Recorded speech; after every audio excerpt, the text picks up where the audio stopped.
for checking them, check it out. Now, when Young Thug announced that he was dropping a project called Jeffery, I expected nothing but top flight fuckery. In reality, Young Thug, he's stalling. We want high tunes, but these rappers are scared of a debut album. Okay, they dropped 20 projects, all original music, but they call them mixtapes. However, I was optimistic because the last few projects, Young Thug or maybe 300 Entertainment, they've taken my advice, man. Less is more.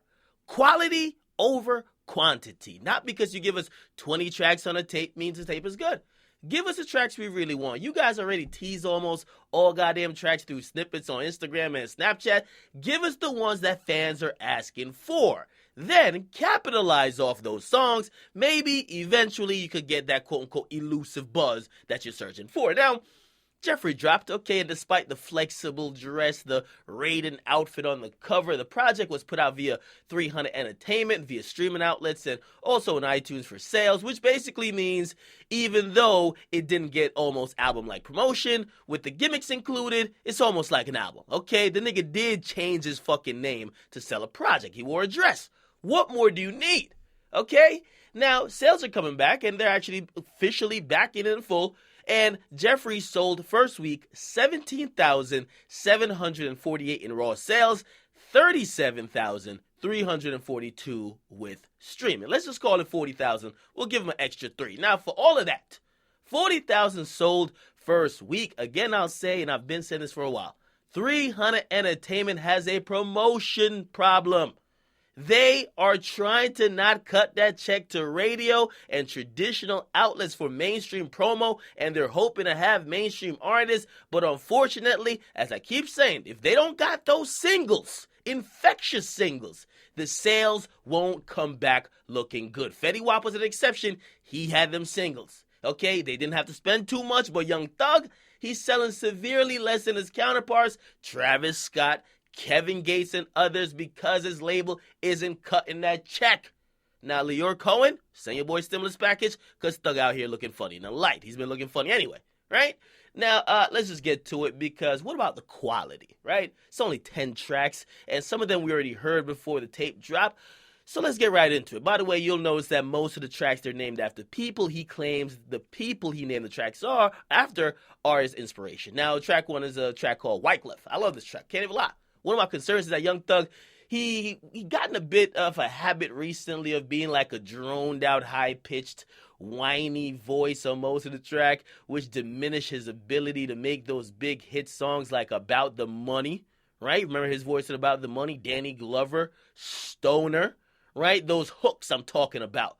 But this album, we see him experimenting with his voice in different ways and actually sounding, dare I say, masculine. Kind of reminds me of when people actually compared him to Wayne. By the way, the sounds and the chants on this album are amazing. I like this track.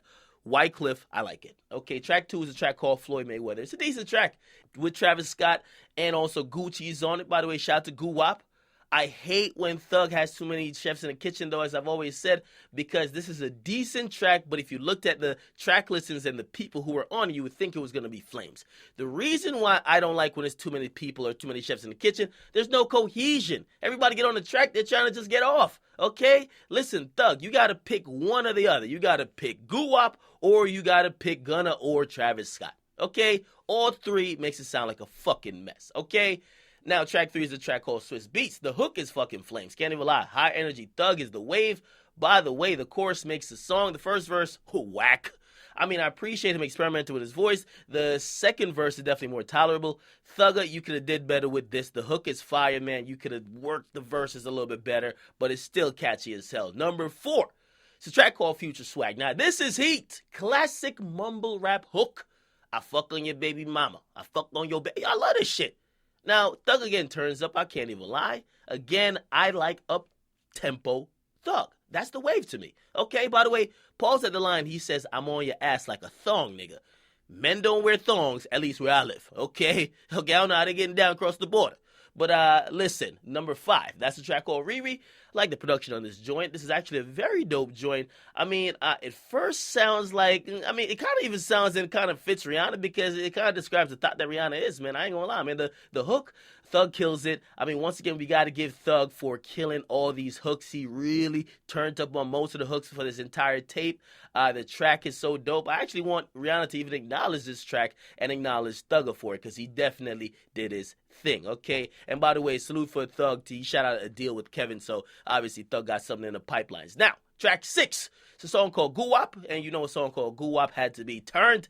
It had a smooth chorus. Shout to Young Scooter, Where You Been, My Boy, Offset, Quavo, dope. Okay, but again, even though I like each of them individually as a complete song, I hate when Thug got more than 2 or 3 people on the song. It just seems unfocused. Number 7, Harambe. This is my favorite track on the tape by far. I'm glad Thug has started to experiment with his voice, using it more deep and also stressing out his words in a different way than just being high-pitched. I mean, it kind of seems like he was passionate on this joint. Kind of seems like he was channeling his inner Thugger Jackson on this one. I mean, kind of felt like he was going to go into a Billie Jean type of singing flow. I mean, it doesn't have to do too much with Harambe, to tell the truth, but that's all about the complaints I got for it. I mean, this is one of my favorite songs of the year.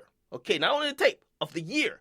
I really like it, okay? By the way, the second verse is too lit. Salute to Thug. This is what we want. When Lyra says you're a creative genius, these are the tracks that I believe kind of make him feel like you are, okay? Track 8 is a track called Webbie. The hook, again, is fire. Thug is killing these hooks on these tapes, man. I'm telling you the truth, at least on this tape. And I got to say, this track is just completely fire as well. Feels like Thug is getting new inspiration and really experimenting, going into new zones and realms, which kind of makes these songs even so much doper. I mean, just listen to the tone he sings or raps in. It seems like he might be on a country type of wave or a Kenny Chesney type of wave. Then he switches up. This is what we want from Thug, okay? Number 9, it's a track called Kanye West. Salute to Wyclef, and this track feels like the title song more than an ode to Kanye, but it's dope. I felt this was an intro or outro type track, and technically it almost is. It's track 9. The only track after this on the track list is actually the single, which you've heard a million times, and it's also on Travis Scott Bird's in the Trap Sing Brian McKnight. But, I mean, I fuck with this track a lot. Salute to Wyclef on this joint. Brilliant song. I want to see these two collab a little bit more. I'm glad Thugger has shown that he does have respect for some legends. All right, track number 10, Pick Up the Phone. It's a song featuring Travis Scott. We've seen the video. This is amazing. I love this song. It's overplayed by now. I played too much by now. And salute to Travis. And also, Travis was playing this song before it even dropped at his shows, testing it. So salute to him for that track. I actually like it. Okay? Now, would I give the entire tape? I'm going to give this entire tape a 4.35 out of 5. All right? I think that's an appropriate rating for Thugger. I think he did well. While if you do the math, I think that should be about a B plus or at least a high B. I think that's a good rating for this tape. Quality was definitely more focused on. If you don't like Thug, you're probably going to think it's garbage anyway. But if you actually do like Young Thug's music and you compare it to the rest of Young Thug music he's dropped within the last couple of months, because he's dropped a lot of projects. If you compare it to most of Slime seasons and even I'm Up, you would probably say this project is a step in the right direction. So I'll give it a 4.35 out of 5. I really appreciated that he did a little bit more experimentation. It felt like he weeded out the fat. And, of course, man, you know he's going to do the flexible shit to try to promote it. I don't think that helped it, obviously, by the sales. But you could tell, at least to me, when it came to quality, he definitely was trying to impress. And for that, I could appreciate. So you guys get in the comment box. Make sure you guys like. I want to hear your review. It's your boy, Akademiks. I'm out.